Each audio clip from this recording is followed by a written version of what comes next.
Sud Radio, l'invité politique,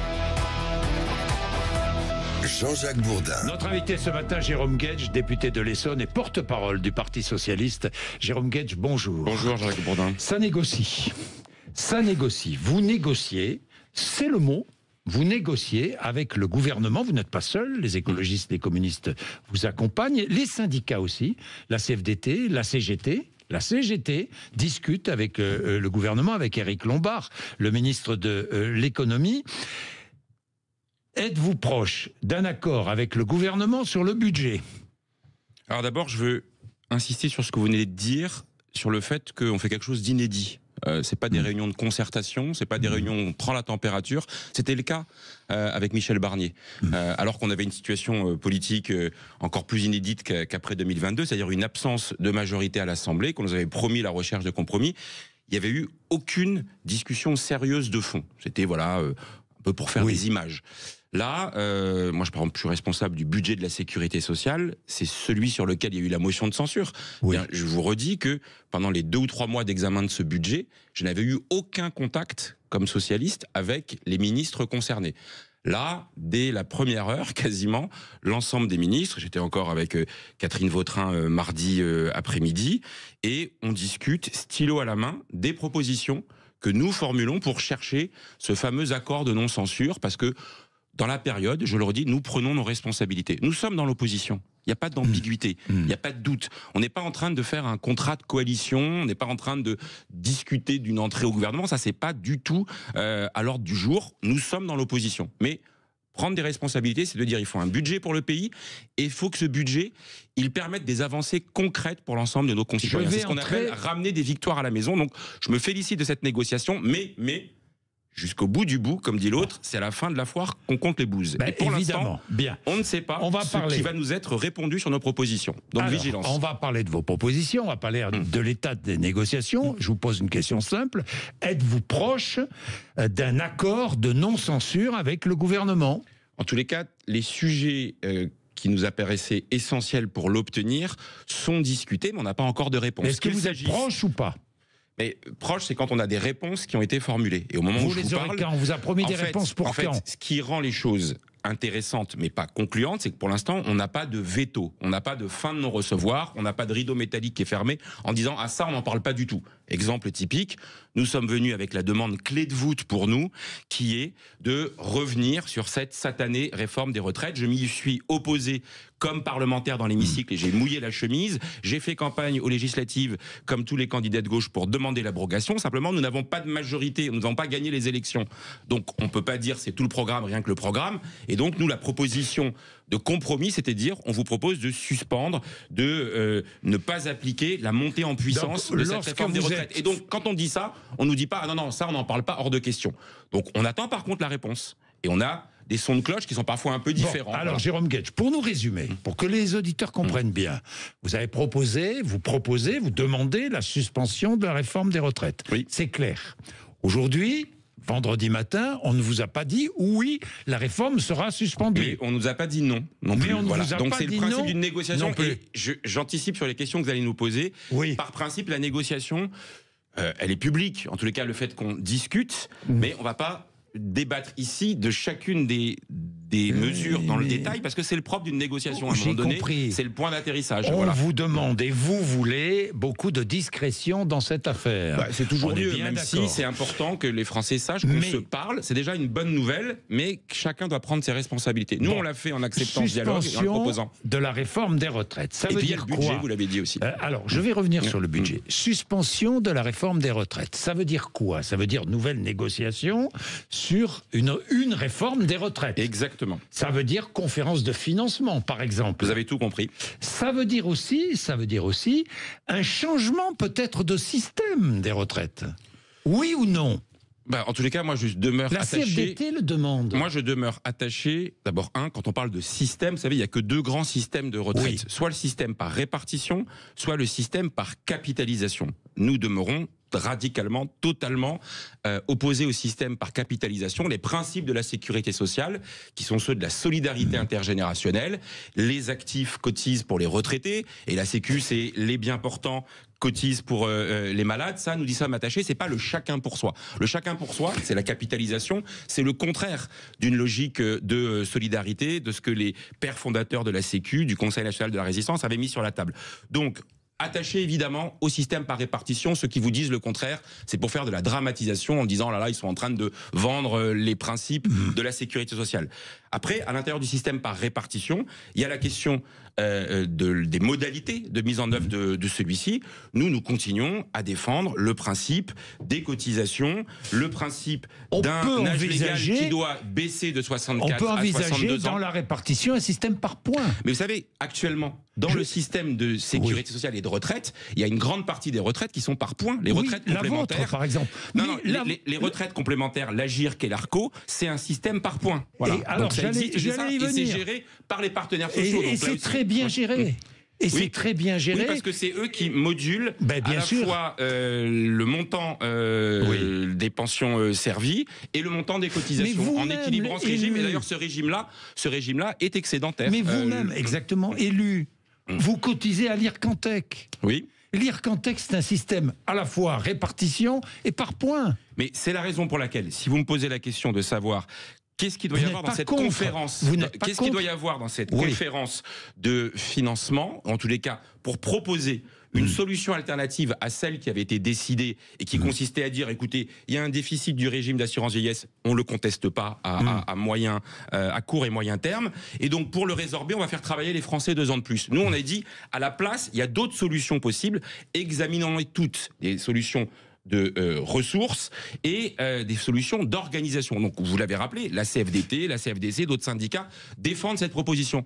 Le minimum, c'est de pouvoir les examiner. Vous êtes opposé à une part de retraite par points? Moi, en tous les cas, je pense que le sujet, il faut mettre toutes les questions sur la table. Vous êtes prêt celle-là en fait partie. Et celle-là en fait partie, donc vous discutez de cela. Alors, ce n'est pas le sujet des négociations que nous avons aujourd'hui, mais ça peut être le sujet futur. Il faudra que dans la lettre de cadrage de la négociation, ce qu'on appelle le document d'orientation que le Premier ministre indiquera aux syndicats, aux partenaires sociaux, moi, vous savez, s'il leur dit « réfléchissez à toutes les modalités qui permettent d'équilibrer le régime de retraite à court et moyen terme et qui, dans le même temps, revient sur l'allongement de la durée de l'âge légal », ça me va. Voilà, c'est ça le vrai compromis intelligent à construire. Pas opposé. Ça veut dire aller dégager des ressources. Donc nous verrons dans la discussion. Il faut être inventif, imaginatif et surtout évitons la dramatisation. Voilà. Dans la conférence de financement, mais là où vous avez raison, c'est la suspension, ça permet d'abord d'envoyer le signal de dire, vous savez, là c'est la génération 63 cette année qui passe à 62 ans et 9 mois de durée d'âge légal avec la montée en puissance progressive. La suspension, c'est concrètement de se dire, on s'arrête sur cette génération, ça veut dire qu'il y a des centaines de milliers de Français qui ne seront pas concernés par la montée en puissance progressive. Ça, c'est une victoire à la maison qu'on ramène concrètement. Jérôme Guedj, vous avez besoin de victoire, évidemment, à la fois pour les Français.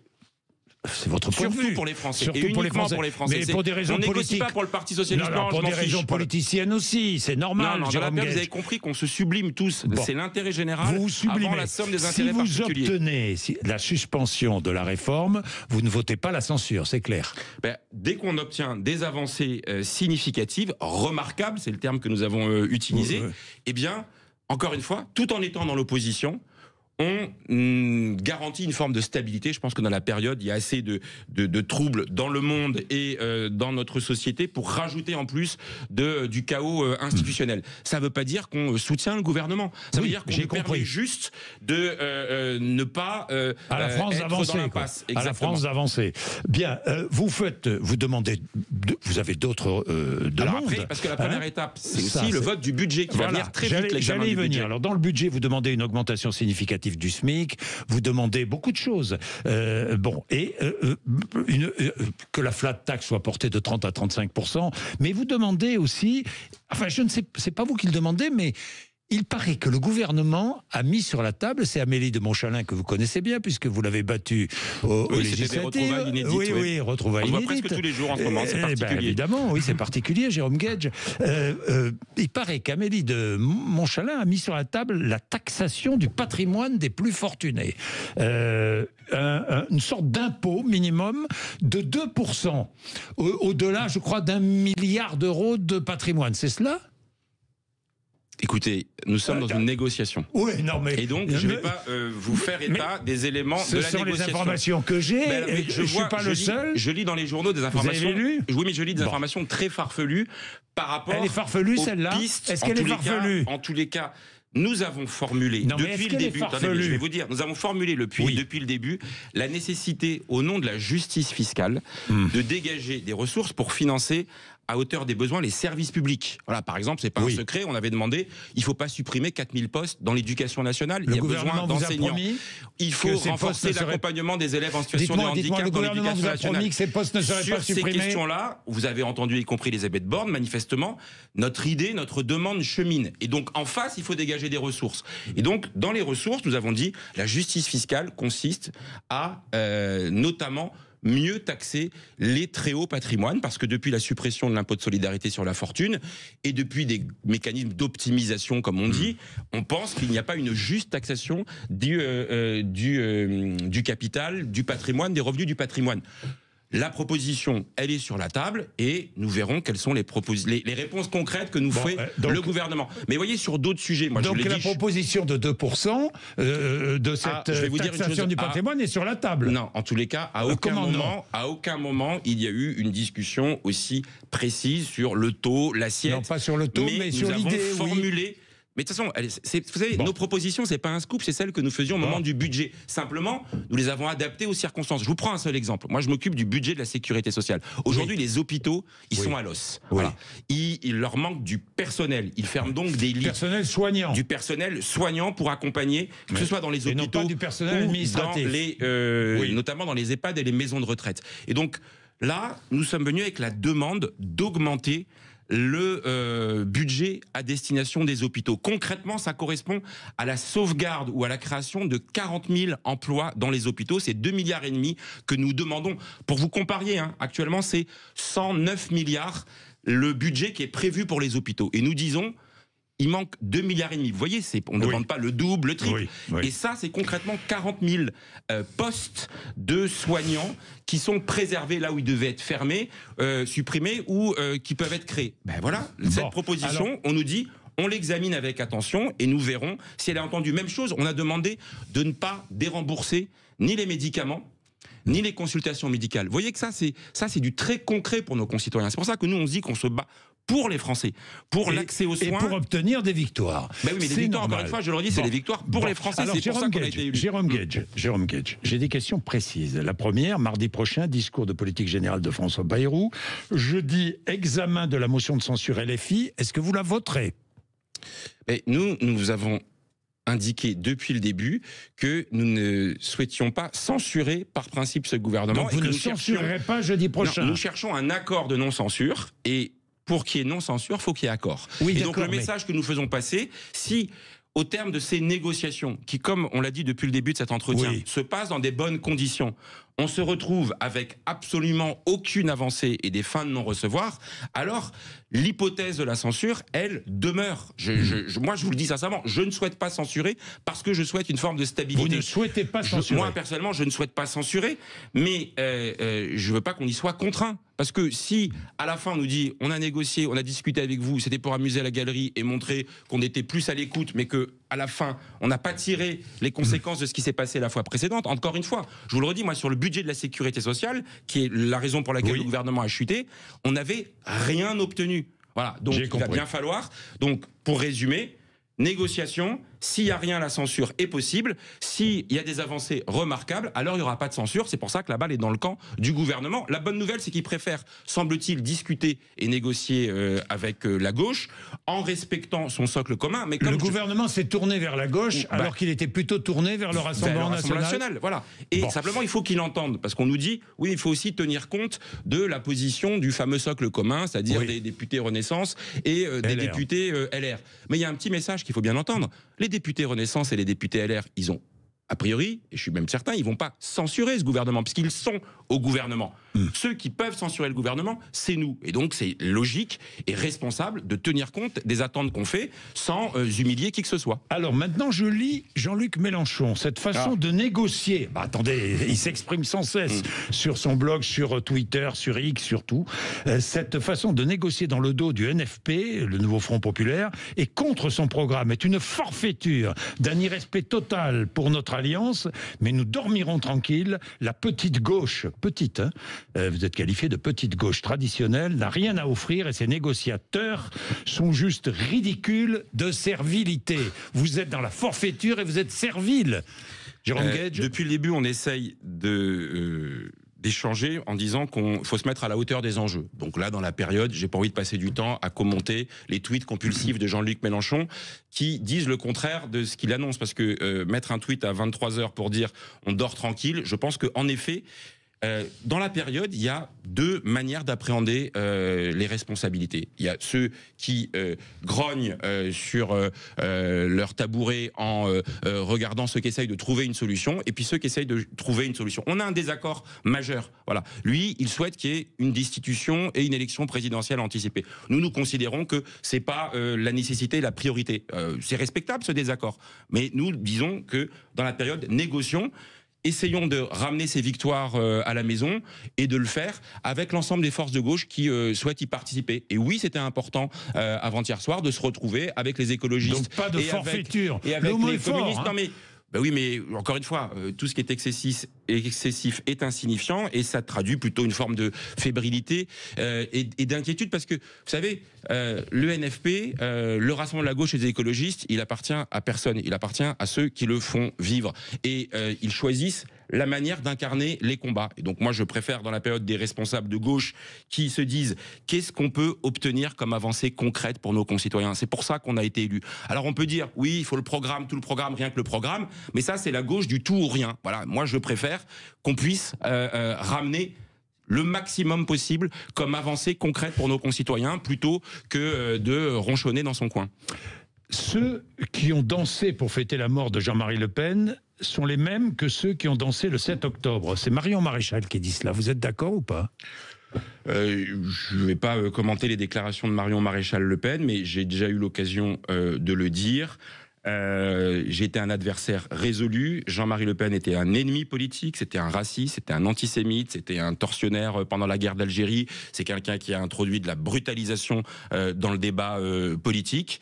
Et donc, je m'intéresse à combattre ses héritiers et ses idées, mais quand un homme meurt, je me réjouis jamais du décès d'un homme. Et encore plus, je suis toujours inquiet par ces mouvements de liesse collective, de foule collectif, que chacun dans son fort intérieur se dise il est mort, et ben c'est ainsi. Voilà. Mais le fait de le fêter collectivement, je trouve que ça dit quelque chose de la nature humaine qui ne me plaît pas. Voilà. Donc j'ai combattu Jean-Marie Le Pen, c'était un ennemi politique, aucun regret sur les combats qu'on a menés face à lui, mais voilà, la hauteur d'âme nécessaire qui consiste à ne pas se féliciter de la mort d'un homme, je pense que ça nous rend humains de pouvoir agir ainsi. Voilà. L'influenceur algérien expulsé vers l'Algérie après avoir publié des vidéos incitant à la haine et appelant à l'assassinat d'opposants a été renvoyé vers l'Algérie. Et puis renvoyé par l'Algérie vers la France. Dites-moi, c'est quoi ? C'est une insulte à la France ? C'est quoi ? C'est un défi lancé par le gouvernement algérien ? En ce moment, le gouvernement algérien est dans une situation de surenchère, d'escalade dans les relations avec le gouvernement français. Je pense à cet instant à Boualem Sansal qui, d'une certaine manière, est la Otage. victime collatérale ou l'instrument de pression sur le gouvernement français. Et moi, avec tant d'autres, je continue à demander la libération de Boualem Sansal. Nous sommes dans la semaine où malheureusement nous avons à commémorer les attentats contre Charlie Hebdo, contre l'Hypercacher et singulièrement sur Charlie Hebdo, sur la liberté d'expression. Et donc la détention de Boualem Sansal, c'est un bras d'honneur à nouveau à la liberté d'expression. Donc dans cette surenchère, manifestement, le gouvernement algérien a décidé d'user de tous les moyens. Faut-il répliquer? Faut-il que faire? Il faut, en tous les cas, avoir une position de fermeté à l'endroit du gouvernement algérien. Quand la France souverainement décide de reconduire à la frontière une personne de nationalité algérienne qui menace l'ordre public sur le territoire national, il faut que le gouvernement algérien la reprenne. Et donc, on est en effet dans ce rapport de force. Il faudra user de tous les autres moyens nécessaires pour obtenir gain de cause. Il y a des relations économiques, il y a des relations commerciales, il y a des relations culturelles, il y a des relations diplomatiques, et ça fait partie de l'affirmation de la nation française. Dernier point d'actualité. Et je le regrette parce que l'amitié franco-algérienne devrait être quelque chose qui sublime, qui transcende les chicailleries du moment. Dernier point d'actualité. Elon Musk a discuté longuement avec Alice Weidel, publiquement, la leader de l'AfD en Allemagne. Pour vous, Musk, c'est une menace pour la démocratie occidentale? Incontestablement. Vous savez, on s'est beaucoup offusqué des ingérences étrangères, par exemple au moment des élections de la Russie d'ailleurs, au moment de l'élection de Trump ou dans d'autres pays, peut-être aussi en France. Et donc il n'y a aucune raison de regarder ailleurs quand il s'agit des États-Unis. Et quand je vois un membre de la future administration américaine, c'est-à-dire du gouvernement américain, tweeter là aussi à longueur de journée, un coup pour taper sur le Premier ministre anglais, un coup pour soutenir l'AfD en Allemagne, ça veut dire que demain, qu'est-ce qui va se passer? Elon Musk, il va appeler à voter Marine Le Pen au moment des élections présidentielles, si elle peut se présenter aux élections. Donc, quand on combat les ingérences, on les combat partout, même quand elles viennent d'un pays ami, d'un pays allié qui est les États-Unis, mais qui est là, qui est sur une dérive illibérale et dangereuse, très problématique. C'est le grand défi. On supprime X? En tous les cas, la question, elle se pose, vous savez, elle se pose à titre individuel. Moi, ça fait plusieurs mois, je m'étais posé la question publiquement. On a une forme de dépendance à ce mode de communication. Et d'ailleurs, ça nous inviterait plutôt à se passer des GAFAM, de ces grands opérateurs, de ces multinationales à la forte puissance financière.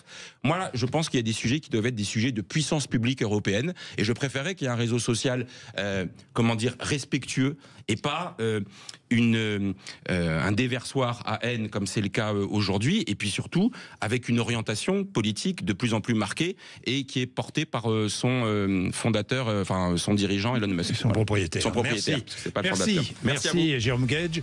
Il est 8h58, vous êtes sur Sud Radio. Benjamin Glaise, juste après les infos de 9h.